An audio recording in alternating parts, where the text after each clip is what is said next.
بسم اللہ الرحمن الرحیم۔ صدق قول کے لیے، اگر تم چاہتے ہو کہ تمہیں صدق کا مقام حاصل ہو جائے تو سورۃ القدر کی ہمیشہ تلاوت کیا کریں۔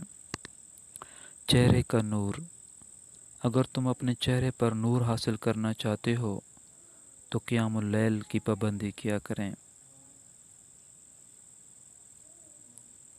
فکر و غم سے نجات اور بے گمان رزق، اگر تم چاہتے ہو کہ اللہ تعالیٰ تمہیں ہر فکر و پریشانی سے نجات دلا دیں اور ہر تنگی سے نکلنے کی راہ ہموار کر دیں جہاں سے تم گمان بھی نہیں کر سکتے، تو استغفار کی پابندی کیا کریں۔